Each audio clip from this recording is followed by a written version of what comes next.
그때 이제 갓 50이 되신 분이셨거든요. 근데 공무원인 분이셨는데 아들 둘이 있고 지방에 아파트 한 채가 있었는데 본인이 이제 중병이 걸리셨죠. 그래서 이 재산을 우리 아이들에게 일정한 나이가 될 때 좀 남겨주고 싶다 이랬는데, 그때는 이제 신탁제도가 활성화되지 않은 너무 초기여서 그걸 꼭 해드렸어야 되는데 해드리지 못한 게 지금 10년이 지난 지금에도 마음이 되게 걸리고요. 안녕하세요. 예, 안녕하세요. 네, 우리나라에서 신탁이라는 걸 잘 모를 때부터 정말 최고의 전문가이신 우리 배 본부장님을 뵙고 오늘 신탁에 대해서 특히 50 플러스 세대들에게 어떤 의미가 있는지, 또 비즈니스는 어떤지, 또 일자리는 어떤지 이런 것들을 좀 여쭤보도록 하겠습니다. 신탁 생소하기도 한데 또 자기의 당장의 문제라고도 생각 안 할 것 같은데 어떤 의미가 있을까요? 이제 제가 생각하는 50 플러스 세대에게 신탁이라는 것은 온 가정의 부모님, 형제를 포함해서 내 가족의 어떤 안전장치 같은 느낌이 들어요. 신탁하면 이제 되게 돈이 많은 사람들의 문제다 이렇게 생각을 하고, 50 플러스 60 되신 분들까지는 굉장히 건강하고 액티브한 이제 삶을 추구하잖아요. 그러니까 내가 무슨 안전장치가 필요할까 이렇게 생각하는데, 실제로 50 플러스 세대에게는 부모님의 문제, 간병의 문제, 그리고 그 형제들 간의 문제, 이런 것들이 신탁의 모습으로 나타날 때 온 가정의 평화와 안전장치가 될 수 있다 이렇게 생각이 듭니다. 혹시 현업에 계시면서 다양한 사례를 접하셨을 텐데 신탁을 했으면 좋았을 텐데 못해서 안타까웠던 그런 경험이 있을까요? 저는 이제 한 2가지 정도가 있어요. 처음에는 신탁을 제가 최초에 2010년도에 이제 알려드리고 그럴 때, 제가 이제 남들이 보기에 저도 잘 모를 때, 이때 이제 만났던 분인데, 그때 이제 갓 50이 되신 분이셨거든요. 근데 공무원인 분이셨는데 아들 둘이 있고 지방에 아파트 한 채가 있었는데 본인이 이제 중병이 걸리셨죠. 그래서 이 재산을 우리 아이들에게 일정한 나이가 될 때 좀 남겨주고 싶다 이랬는데, 그때는 이제 신탁제도가 활성화되지 않은 너무 초기여서 그걸 꼭 해드렸어야 되는데 해드리지 못한 게 지금 10년이 지난 지금에도 마음이 되게 걸리고요. 또 하나는 이제 50대들은 이제 되게 부모님 80대 90대 어르신들로부터 이제 노후 케어도 이렇게 해드려야 되지만 또 상속을 받는 입장도 되잖아요. 근데 이제 이 상속받는 형제들이 와서 부모님의 이제 그 신탁 문제를 고민하시다가 부모님의 노후 관리를 하고 그 다음에 나중에 상속하는 플랜을 이제 협의를 하셨는데, 부모님이 이제 치매가 좀 심하신 상태여가지고 실제로 유언장도 쓰시지도 못하고 그 다음에 어떤 신탁도 하지 못해가지고 그냥 형제들 간의 협의 분할에 맡겨지는 그런 이제 상황, 이런 것들이 한 2가지가 제일 좀 안타까운 상황 같습니다.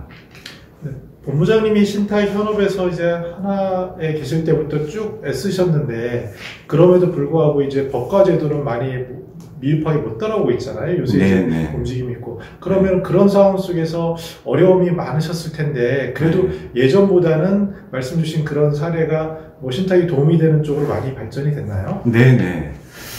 이제 우리가 이제 제도라고 하면은, 이게 신탁하면 세금 혜택도 좀 있어야 되지 않겠어? 이제 이런 게 아주 직접적인 이제 제도의 개선이라고 보는데, 이제 그렇게 하기에는 또 여러 가지 세대 간의 이제 형평성의 문제도 있잖아요. 이제 그러다 보니까 이제 그게 구현이 되려면 조금 더 시간이 가야 될 것 같아요. 예를 들자면, 일본 같은 경우는 60세 이상의 어르신들, 이제 소위 이제 시니어층이 가지고 있는 재산의 전체 가계금융 자산이 60%가 넘는 이런 통계치를 보이고 있는데, 우리는 이제 한 40%대다 보니까 그들을 위한 또 자산의 이전 목적으로 세금의 혜택을 준다, 이러기에는 이해는 하지만 아직은 또 그렇지 못한 계층들도 있다 보니까 그런 직접적인 세제 혜택, 이런 제도의 어떤 개선은 좀 미흡한 상태죠.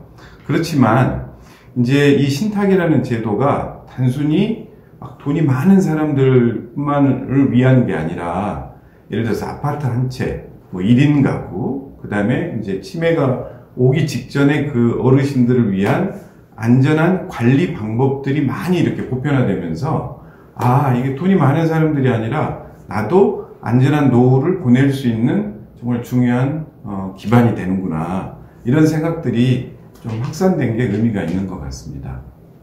근데 일반 50 플러스 세대가 생각할 때는 그러면은 금융기관에서 상당히 많이 뭐 활동적이겠다라고 생각을 하지만, 네. 본부장님이 그 자리를 쭉 지켜주셨지만 많은 후배들을 보면은 뭐 인센티브도 없고, 맞아요. 또 업무 순환도 모집 변동도 자꾸 해서 네. 전문가를 쌓기가 어렵고, 네. 웬만하지 않으면 그 신탁을 한다는 게 네. 지금 구조는 녹록지 않잖아요. 그렇죠. 혹시 네. 최근에 어떤 변화나 이런 조짐이 있나요? 예, 이제 2017년도부터 조금 제도 개선에 대한 논의, 지금 이제 신탁을 다루는 이제 주관 정부 부처가 이제 금융위인데요.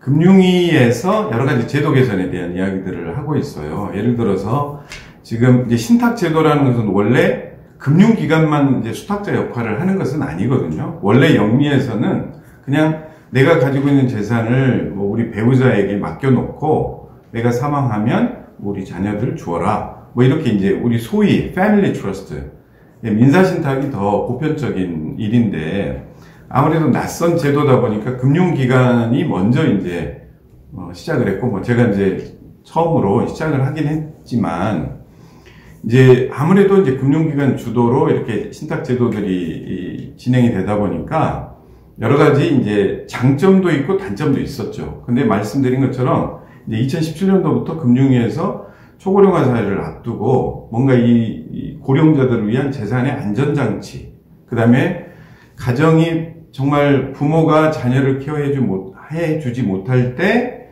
그 방치될 아이들, 그 다음에 장애인들을 위한 어떤 안전장치 장치로는 정말 신탁이 너무 좋다. 이런 제도적 개선에 대한 논의가 이제 일어나고 있습니다. 그래서 이제 수요자 입장에서 본다면 꼭 금융기관을 가야만 이렇게 신탁을 활용할 수 있고, 뭐 그렇게 이제 됐는데, 지금 논의되고 있는 제도 개선 중에 하나는 뭐 요양병원, 그 다음에 뭐 로펌, 뭐 이런 이제 등등등의 약간 금융기관보다는 금융 사이즈가 더 적지만, 나름대로 이제 전문 분야에 활동하고 계시는 분들을 통해서, 그런 전문단체들을 통해서 신탁을 상담받고 활용할 수 있는 그런 이제 좀 공급처의 확대, 이런 것들이 지금 논의가 되고 있고요.